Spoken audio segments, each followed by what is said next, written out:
আজ ফাইনালি খুঁজে পেলাম আপনাকে। এমন একজন মহান মানুষের সাথে দেখা না করে তো থাকা যাচ্ছিল না, তাই আপনার সাথে দেখা করতে এলাম।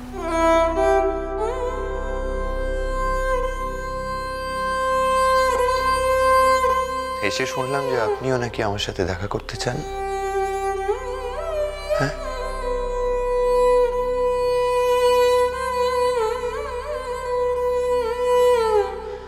ম্যাডাম আমায় একটু জানাবেন যে কেন আপনি আমার সাথে দেখা করতে চাইছিলেন?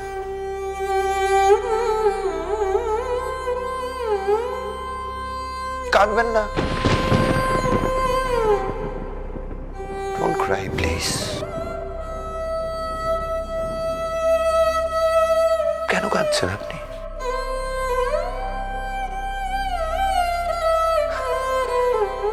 আপনার জীবনে তো কোনো দুঃখ নেই, দিব্যি তো আছেন স্বামী সন্তানদের নিয়ে, তাই না?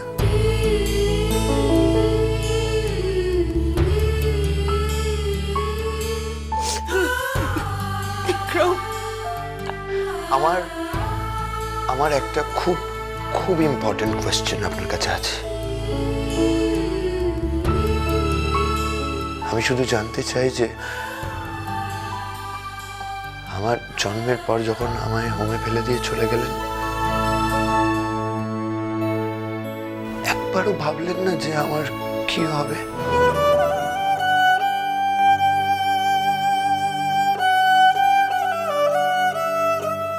সেদিন তো এই পৃথিবীতে আমার জীবনে আপনি ছাড়া আর কেউ ছিল না, কুমুদিনী দেবী।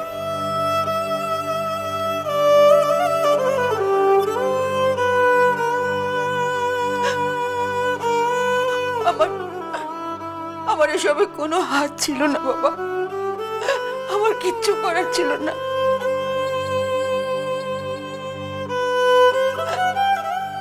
সেদিনের পর থেকে আজ পর্যন্ত সেই যন্ত্রণায় আমি ছটফট করছি। আমার স্বামী জানেন আমি তার সঙ্গে মন দিয়ে সংসার করতে পারিনি। আমার মেয়েরা জানে আমি ভালো মা হতে পারিনি।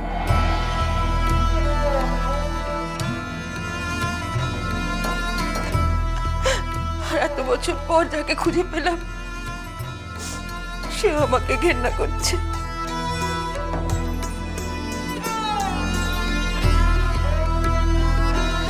বিক্রম,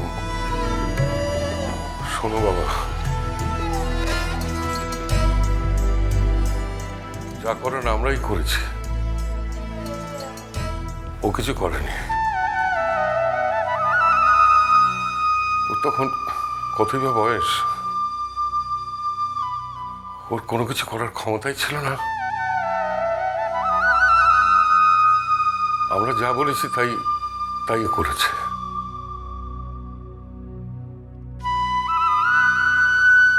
বিক্রম, এটা ছাড়া আমাদের আর কি বা করার ছিল বলো?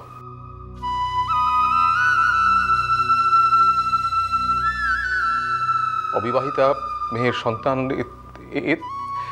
এ সমাজ মেনে নিত না বিক্রম।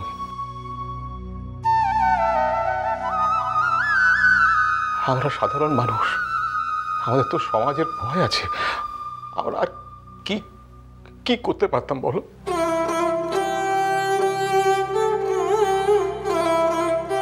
তাই জন্যে সব ঘটনা আমাদের গোপন করতে হয়েছিল, আর সেই গোপন করে আমরা আমাদের ননদের বিয়ে দিয়েছিলাম।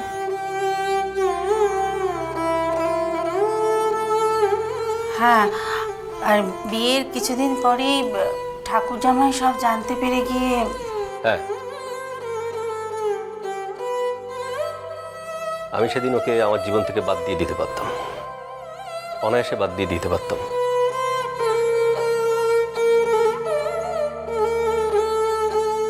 কিন্তু আমি সেটা দিইনি।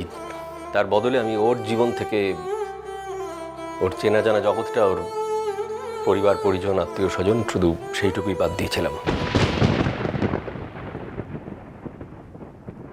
শেষ পর্যন্ত কিন্তু এই মানুষটাই আমাদের পিসির মনের কষ্ট বুঝতে পেরে পিসিকে সঙ্গে নিয়ে তোমাকে খুঁজতে এসেছেন। এই কথাটাও তোমার মনে রাখা উচিত বিক্রম। হ্যাঁ, আমি তার জন্য কৃতজ্ঞ। I'm honored. আমি জানি না কথাটা তুমি আমাকে টিজ করে বলছো কিনা। যাই ভেবে বলে থাকো, আমার কিন্তু একটা শর্ত আছে, আর আমি সেই শর্ত থেকে এক পাও নড়ছি না। ইনফ্যাক্ট একটু আগেই এখানে আমার সেই শর্তটা নিয়ে একটা আন্দোলন বিক্ষোভ টাইপের হয়ে গেল, কিন্তু আমি কিন্তু আমার পয়েন্টে স্টিক করে আছি। একজনের ভালোর জন্য আমি সবার ক্ষতি হতে দিতে পারবো না। কি শর্ত? তোমাদের দুজনেরই একবার দুজনকে দেখার খুব ইচ্ছে ছিল। তোমরা দুজনেই একটা সত্যি খুঁজছিলে। তোমার কাছে সেই সত্যিটা রঞ্জনা, আর রঞ্জনার কাছে তুমি। ঠিক আছে, হয়ে গেছে, মিটে গেছে, ইটস ওভার। আমি চাই না যে এই জীবনে আর তোমাদের কোনো যোগাযোগ হোক, কোনো দেখা সাক্ষাৎ হোক।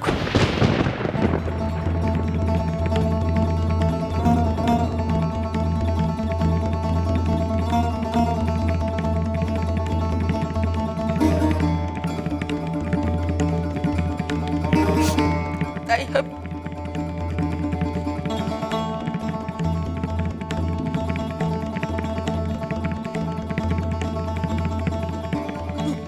বিক্রম, একটিবার, শুধু একটিবার আমাকে মা বলে ডাকো।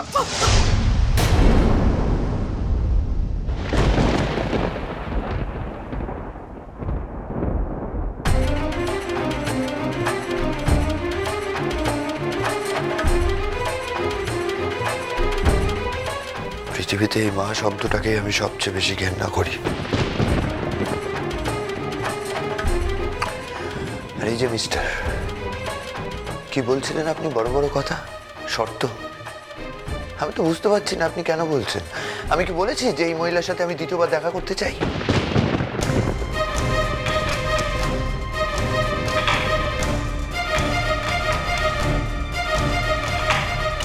মা বলে একবার স্বীকার করলে এইভাবে অসম্মান করো না বাবা। বোনটা সারা জীবন অকারণে অনেক কষ্ট পেয়েছে বাবা। ওকে আর কষ্ট দিও না। বাহ, আমি তো কষ্ট দিতে চাইছি না। উনি তো আমার ট্রেনার, উনি তো আমায় শিখিয়েছেন যে একজন মানুষকে সারা জীবন ধরে কিভাবে উপেক্ষা করতে হয়, কিভাবে লোক সমাজ থেকে লুকিয়ে রাখতে হয়। উনি শিখিয়েছেন তো যে সদ্যজাত একটা সন্তানকে কিভাবে ছুঁড়ে ফেলে দিয়ে সারা জীবন এই পৃথিবীর মানুষের কাছে তাকে অপমান করাতে হয়।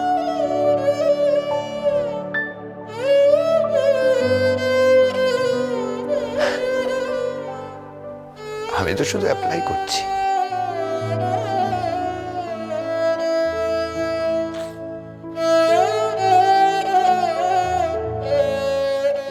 রঞ্জনা, এবার কিন্তু আমাদের যেতে হবে।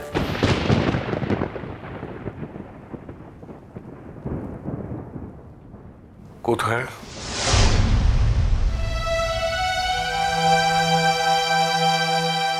কোথায় মানে? মানে বলছিলাম যে